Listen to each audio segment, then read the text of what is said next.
YouTube இந்த வாரம் நம்ம பார்க்க போகிறது ஒரு ஒரு ஃபேமஸான ஒரு நல்ல ஹாட்டான டாபிக் பற்றி தான் பார்க்க போகிறோம்.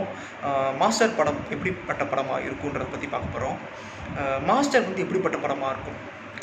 எப்படி ஒரு கமர்ஷியல் கண்டென்ட்டாக இருக்குமா, இல்லை வழக்கம் போல் இருக்கிற விஜய் படங்கள் மாதிரி இருக்குமா, இல்லை வந்து நிறைய வந்து இன்க்ரீடியன்ஸ் கலந்து ஒரு வித்தியாசமான படமாக இருக்குமா, இல்லை டிஃப்ரெண்ட் ஃப்ளேவர்ஸ் கொடுக்குமா, தளபதி என்ன மாதிரி ரோல் அதில் பண்ணியிருப்பார், என்ன மாதிரி கேரக்டர் பண்ணியிருக்காரு நிறைய பேர் நிறைய விஷயம் சொல்லி நம்ம கேட்டிருப்போம்.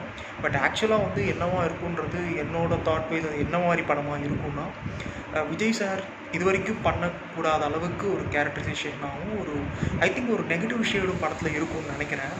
ஏன்னா ஒரு அந்த ஆடியோ ரிலீஸ் ஃபங்க்ஷனில் விஜய் சேதுபதி அவர்கள் வந்து சொல்லியிருந்தார், இந்த மாதிரி வந்துட்டு இந்த படத்தில் வந்து நான் தான் ஹீரோ அப்படின்னு ஒரு இது சொல்லியிருப்பார். அதாவது இவருக்கு அவர் வில்லன், அவருக்கு இவர் வில்லன், அது மாதிரி இருக்கும்னு நினைக்கிறேன். அதாவது ஒரு டூ சைட் வில்லன் சப்ஜெக்டாக இருக்கும்னு நினைக்கிறேன். அது எல்லோரும் புரிஞ்சுக்கணும் அப்படின்னு சொல்லுவார்.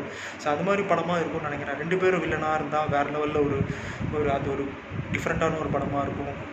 இப்போ வந்து மங்காத்தில் வந்து அஜித் சார் வந்து ஒரு வில்லத்தனமான ஒரு ரோலில் மிரட்டியிருப்பார். அது மாதிரி வந்து மாஸ்டர் படத்துலேயும் கூட ஒரு வேளை தளபதி சொல்ல முடியாத ஒரு வித்தியாசமான ஒரு நெகட்டிவ் ஷேட்லேயோ ஒரு நெகட்டிவ் தக் ஸ்டைலில் வந்து கலக்கியிருக்கலாம்.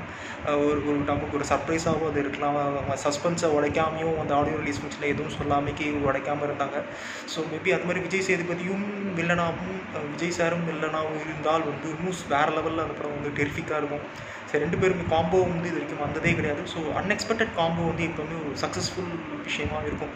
ஸோ எப்படி வந்து விக்ரம் வேதாவில் வந்து மாதவன் அண்ட் விஜய் சேதுபதி காம்போ எப்படி இருந்தோ அதே மாதிரி வந்து இந்த படத்தில் வந்து விஜய் சாருக்கும் விஜய் சேதுபதி அவர்களுக்கும் ஒரு நல்ல ஒரு ஒரு காம்போ இருக்கும், நல்ல ஒரு கெமிஸ்ட்ரி இருக்கும்னு நினைக்கிறேன் கண்டிப்பாக.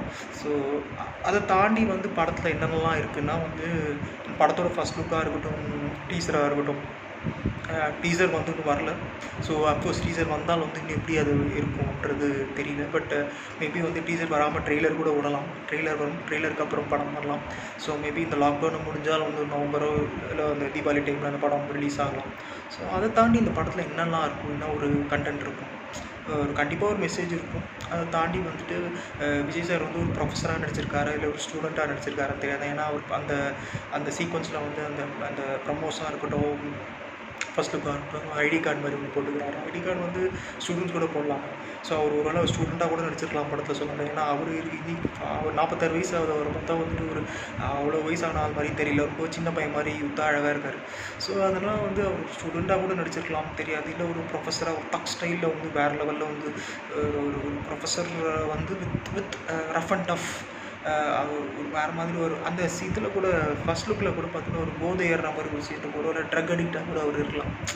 ஸோ அவருக்குள்ளே ஏதாவது ஒரு ஃப்ளாஷ்பேக் இருக்கலாம், ஒரு சென்டிமெண்ட் இருக்கலாம், அவருக்குள்ள ஒரு ஏதாவது ஒரு கண்டென்ட் மக்கள் மூலயமா சொல்ல விரும்புகிற ஒரு வித்தியாசமான ஒரு ப்ரொஃபஸராக இருக்கலாம். நார்மலாக வந்து ஒரு ஸ்ட்ரிக்டான ப்ரொஃபஸராக இல்லாமல் ஒரு ரொம்ப கூல் கூல் அது மாதிரி வந்து ரொம்ப வந்து ஃப்ரெண்ட்லியான வந்து ஒரு ப்ரொஃபஸராக கூட அவர் நடிச்சிருக்கலாம்.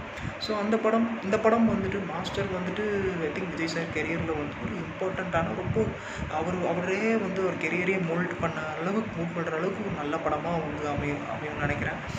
ஸோ என்னை பொறுத்தவரைக்கும். ஸோ இந்த படத்தில் பார்த்திங்கன்னா வந்துட்டு லோகேஷ் அவர்கள் சொல்லியிருந்தார், இது மாதிரி வந்துட்டு அந்த ஆடியோ ரிலீஸில் அந்த மாதிரி சொல்லியிருந்தார், தளபதி நடித்த எல்லா படத்தோட ஒரு வித்தியாசமாக வேறுபட்ட படமாக இருக்கும் அப்படின்னு சொல்லியிருந்தார். ஸோ அஃப்கோர்ஸ் கெட்டப்லாம் ஒன்றும் இல்லை, பட் ஸ்டில் அதை தாண்டி வந்து ஏதோ ஒரு சஸ்பென்ஸ் வந்து நம்மக்கிட்ட உடைக்காமே வச்சுருக்காங்க. அது வந்து மேபி வந்து தளபதியோட கேரக்டரைசேஷன் பற்றி அவரோட ரோல் வந்து இந்த படத்தில் எப்படி இருக்குன்றது உடைக்காமல் இருக்காங்க. ஏன்னா வந்து லோகேஷ் அவர்கள் படத்தில் பார்த்திங்கன்னா வந்துட்டு ஒரு முதல் 2 படங்கள் பார்த்திங்கன்னா ரோல்ஸ் அவர் டிஃபைன் பண்ணுற ரோல்ஸ் எல்லாமே வந்து அவ்வளோ அழகாக இருக்கும், அவ்வளோ வித்தியாசமாக இருக்கும். அதுவும் இல்லாமல் வந்து கோர்வையாக வரும் ஒரு ரோலுமே. அதுவும் இல்லாமல் வந்துட்டு இந்த சைடில் ஒரு கதை போகும், அந்த சைடில் ஒரு கதை போகும், ஒரு ட்ரையாங்குலர் ஸ்டோரி இருந்துகிட்டே இருக்கும். ஒரு scene by scene cut by cut பார்த்திங்கன்னா வேறு சீக்வன்ஸ் வேறு ஸ்டோரி லைன் போகும், வேறு இடத்துல வெவ்வேறு கதைகள் வரும்.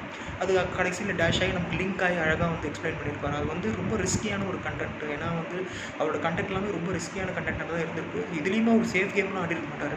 இதுலேயுமே வந்து ஒரு ரிஸ்கியான கண்டென்ட்டாக தான் அவர் எடுத்திருப்பார். ஏன்னா அவர் வந்து சீன் எடுக்கிறப்போ சீன் பேப்பரே எடுத்துகிட்டு போக மாட்டான். லொக்கேஷன் வந்து விஜய் சார் வந்து சொல்லி இது பண்ணி தான் சீன் பேப்பரே எடுத்துகிட்டு போகிறார். ஸோ அதனால தான் அவர் சீனை வந்து அங்கேயே க்ரியேட் பண்ணுறாரு. ஒரு சீன் அங்கேயே க்ரியேட் பண்ணிடுவார். அவர் க்ரியேட் பண்ணி ஒரு ஹீரோவை நடிக்க வச்சுறாரு. ஸோ அதனால் வந்து விஜய் சாரை வந்து ஒரு வேறு மாதிரி ஒரு ஆக்டராகவும் ஒரு பர்ஃபார்மராகவும் இந்த படத்தில் பார்க்கலாம். ஆனால் இந்த மாஸ்டர் வந்து விஜய் சாருக்கு வந்து ஒரு எக்ஸ்பெரிமெண்ட் தான். கண்டிப்பாக ஒரு பெரிய எக்ஸ்பெரிமெண்ட் தான். ஏன்னா ஒரு ஆடியோ ரிலீஸில் கூட கடைசி அவுட்புட் வந்தால் தான் லோகேஷ் என்ன பண்ணுவாருன்னு தெரில, கடைசி அவுட்புட் வர வரைக்கும் நாங்களும் அவுட்புட்காக வெயிட் பண்ணிட்டு இருக்கோம் அப்படின்னு சொன்னார்.